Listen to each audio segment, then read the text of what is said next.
Hey, it's Dan. Welcome back to iAllegedly. And I've got a good one for you today because we're going to see the real estate market completely slow down in 2026. You don't think so? Well, I've got an expert who's in touch with the industry who thinks differently.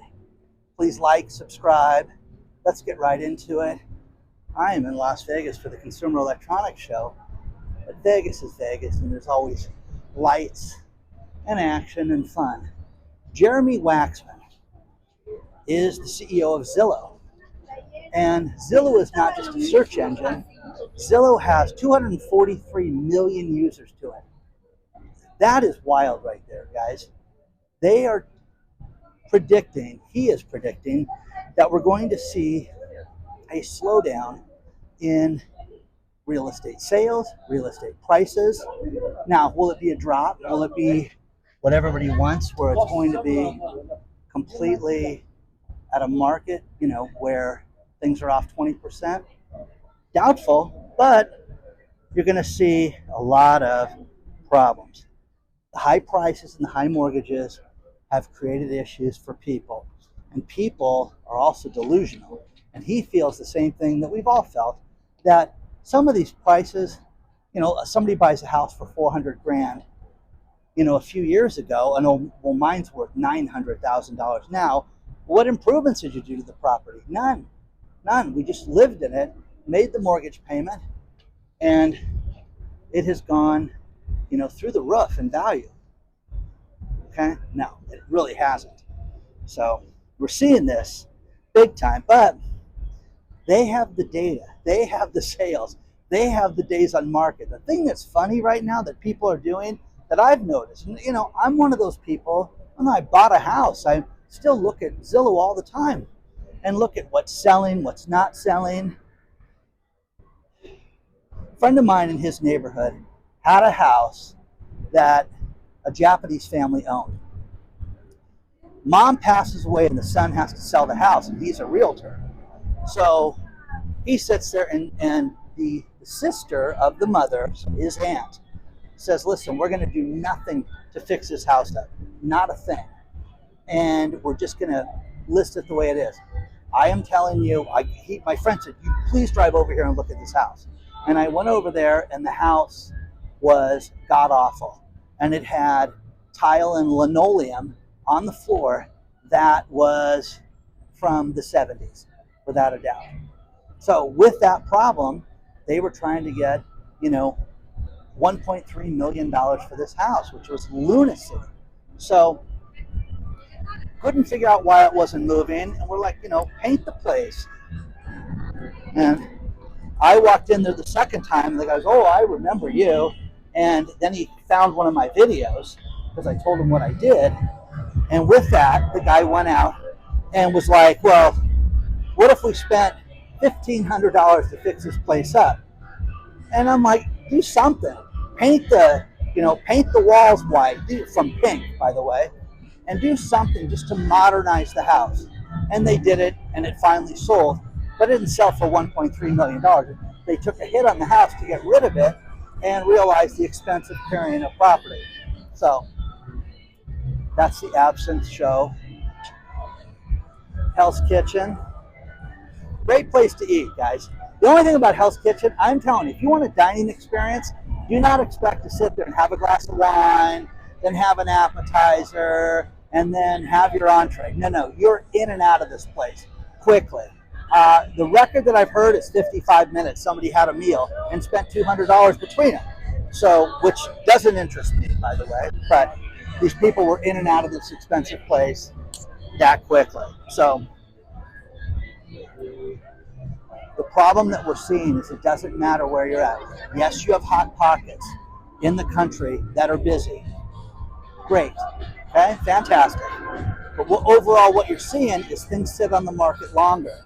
And you're seeing that people are, wait a second, do I really want to live here? Do I really want this experience? Isn't it cool, Twilight, how the lights are out here? I mean, it's just a different vibe out here. But with that being said, you're seeing a different real estate market for 2026. And When Zillow CEO, when he's sitting there talking about another slow year, 2025 was good for high-end properties. It was good for unique properties. But other than that, let you guys get a shot of this. They've got the avatar of Gordon that you can sit there and he talks to you and thanks you for coming in and stuff like that. Fun to do. But, you know, here you've got all these people in real estate.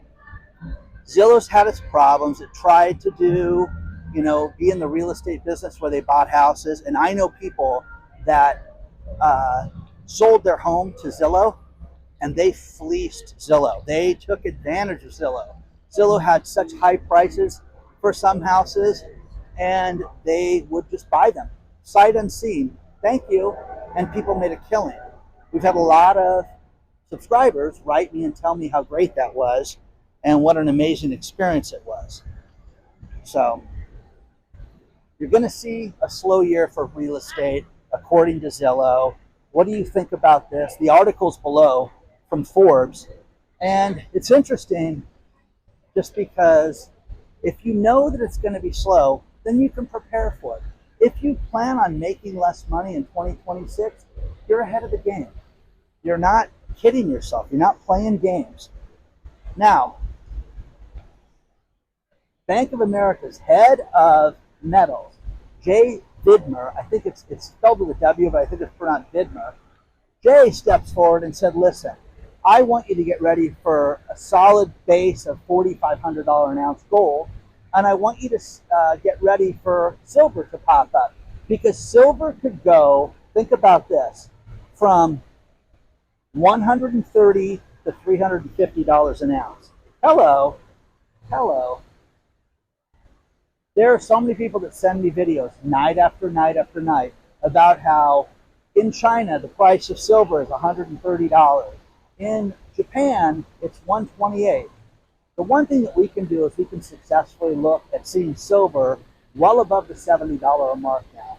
And guys, this is crazy. I mean, I remember $10, $12 silver, and now it's through the roof. You really need to look at this. I don't believe that there is a ceiling to this right now. I believe with Bob Kudla and what Jack talked about with this thing just going through the roof. Get yourself ready for this. And okay, let me know what you think about this stuff so far. There's a lot more to cover, but it's nice to come back to the city when everything from Formula One is taken down and you can walk freely. Caesar's Palace is building a pool in the front of their hotel, which I think is stupid. It's going to be a day spa and day pool. So if you want to go party, you're going to be able to go hang out in front of Caesar's Palace and not stay at the hotel. And that's what that construction is right there, that they say should be done by the end of the season. So we'll see. There's more to cover. Now here's an interesting story. The actor Mickey Rourke, former bad boy. He's been in a bunch of different roles from 9.5 Weeks to professional boxer to he was in the Expendables movie in the first one. Anyways, that guy has fallen on hard times. And he's 77 years old now, and he is $59,100 behind on his rent right now, and they have started eviction proceedings. Now, do you care about this? Do you care about any celebrity that pissed away millions of dollars? You talk about fiscal responsibility here, and this is a perfect example of a guy who had terrible management.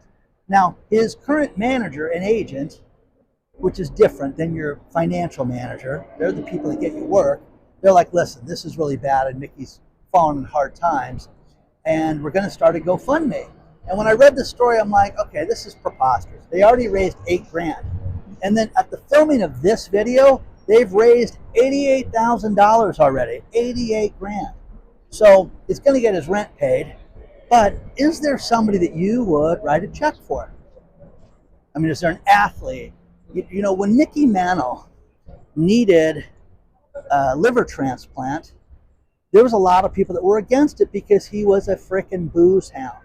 And we talked about this on the private channel and iAllegedly Live.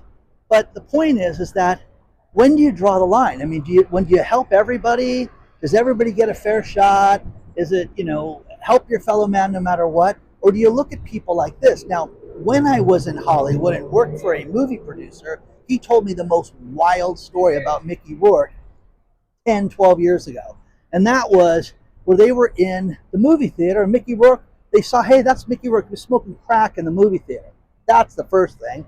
And the second thing was they went, and Mickey knew this guy because the guy I worked for was a bit part actor, and he was in did something with Mickey Rourke at one time. So Mickey Rourke said, hey, let's go out afterwards. And he's like, this is insane. And they went to a pizza place, and Mickey Rourke didn't like the fact that he had to wait, so he started using slurs against the guy that owned the place. And, you know, just crazy story where he took hey, will you sign the pizza tin so we can hang it on the wall? And supposedly Mickey Rourke did that, but it was filled with slurs on it. Whoa. Do I know if that's true or not? It was just a story somebody told me. But that's the guy. That's your hero you just raised 88 grand for. So once again, who's Mickey Rourke? You know, again, interesting guy. He was married to Deborah Fuhr.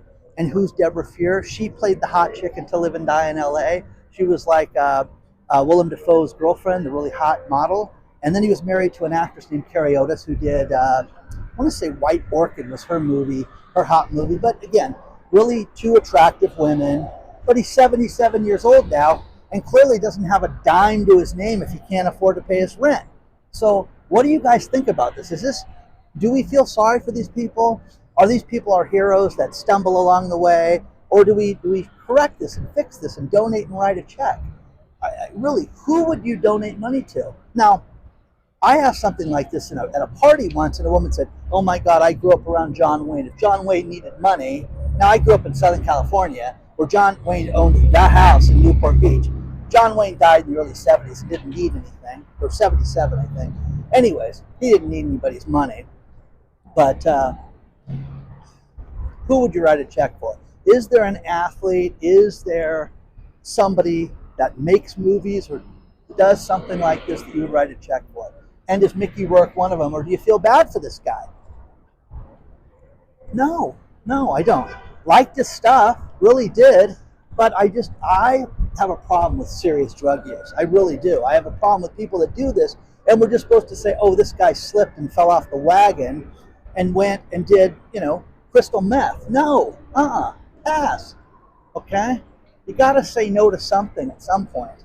And again, the rest of us can't be degenerates and can't do crazy stuff like this, and we have to pay our bills and work through our lives, but this guy has a management team, and again, it's different than your regular agent. My agent that gets me work and things like that would be different than my manager, my financial manager, which I'm Dan, and I don't have that.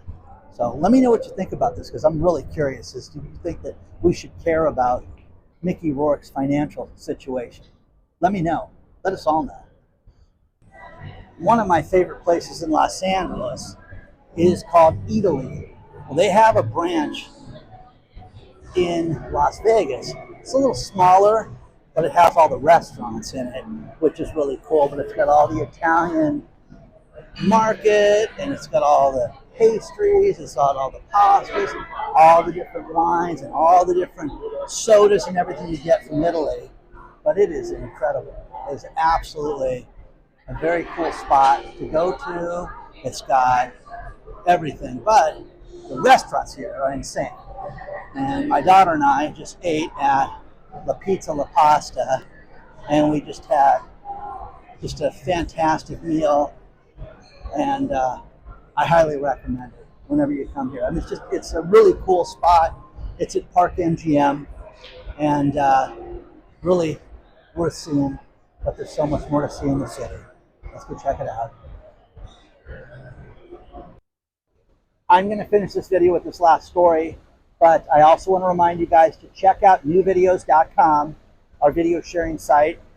I love the content on there so far.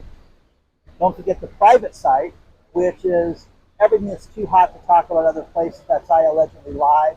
You sign up at iAllegedly.tv for that one. Now, final story is Joan Van Dorn. She had a house in the Modesto area of California, and she got notified by her insurance carrier, AAA of California, with Automobile Club of Southern California. A lot of people have insurance with them. What they told her was, hey, we've noticed a lot of debris piling up around your yard, so we're going to drop your policy.